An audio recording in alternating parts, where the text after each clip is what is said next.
Indefinite pronoun 7 ना।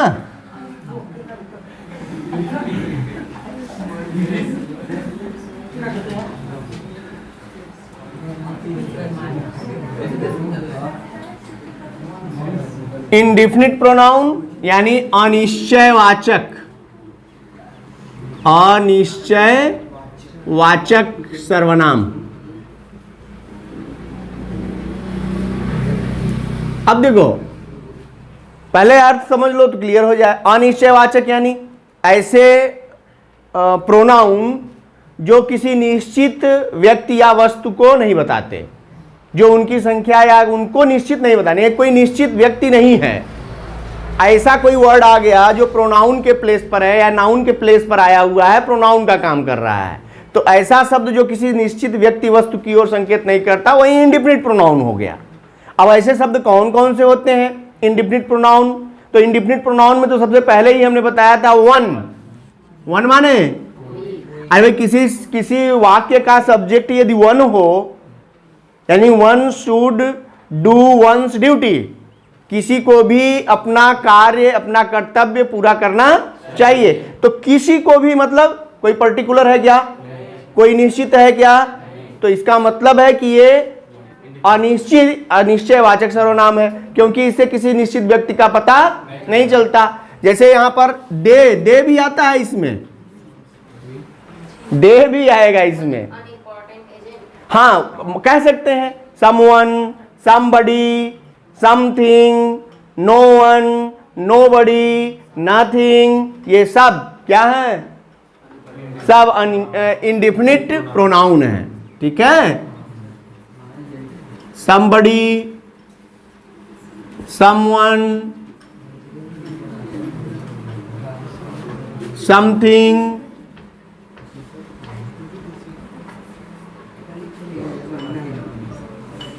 है ना? anyone, anybody,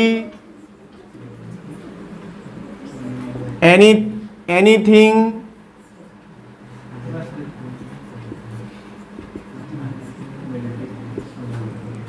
nobody, nothing,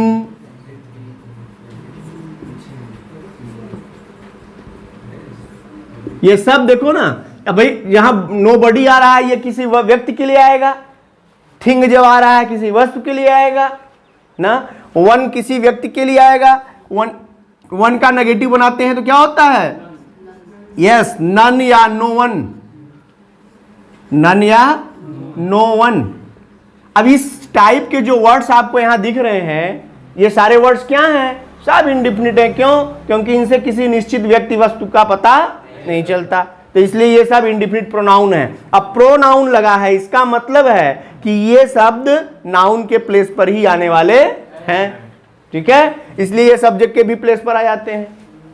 ठीक है, यही है इंडिफिनिट प्रोनाउन।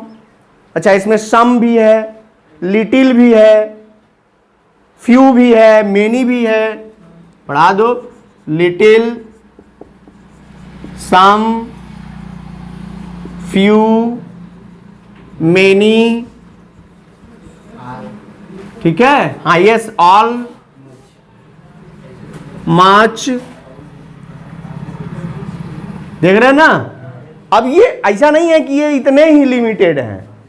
अब इस टाइप के कोई भी वर्ड्स जो नाउन के प्लेस पर आएंगे और कोई निश्चित व्यक्ति या वस्तु को नहीं बताएंगे, तो उनको हम क्या कहेंगे? इंडिफिनिट प्रोनाउन कहेंगे। सीधा सीधा हो गया ना, क्लियर?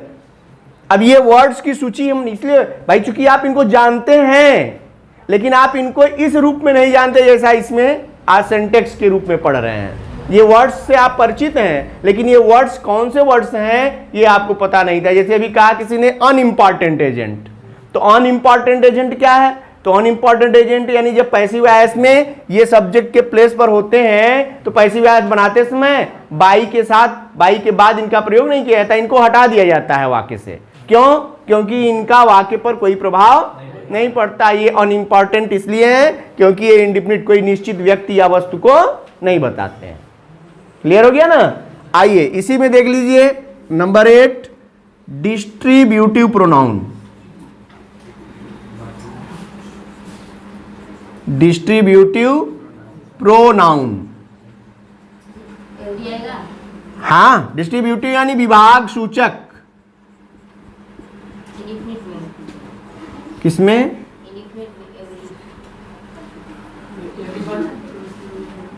आ सकता है, आ जाएगा। Everyone, everybody.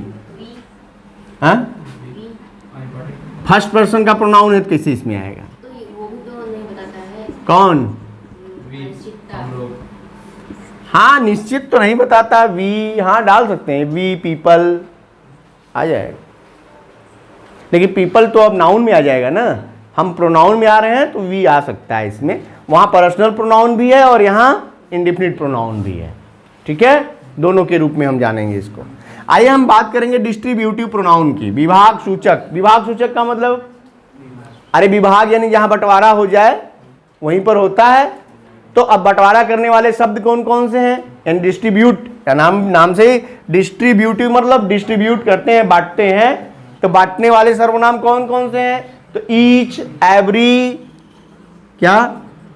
Each, every, either और neither. Each, every, either, neither, ये सब क्या कर रहे हैं? ये सब बांटने का काम करते हैं। Each boy, every student, either you are he, either of the students ना, यही विद्यार्थियों में से कोई।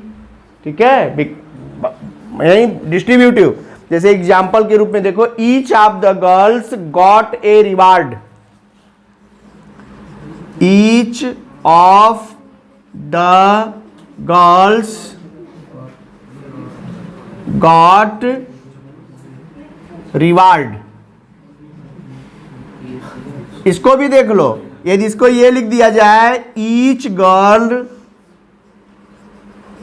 Got reward.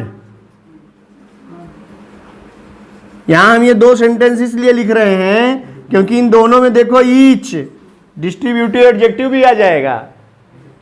भाई जब ये क्या है, नाउन के प्लेस पर होता है तब ये क्या है?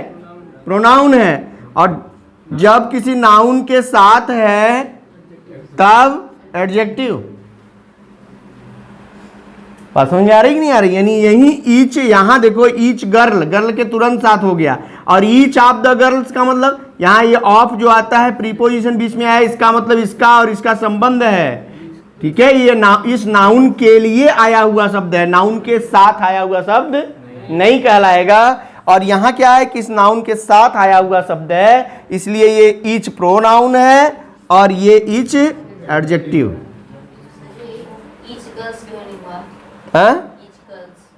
हो सकता है प्रत्येक लड़कियां, यदि आप सेंस में लेंगे तो आ सकता है। ईच और एवरी का एक और भी रूल है कि ये जब किसी प्लूरल नंबर के साथ यूज होते हैं तो वो क्या हो जाता है? सिंगुलर हो जाता है। ईच, एवरी, मेनी, ये का प्रयोग होता है।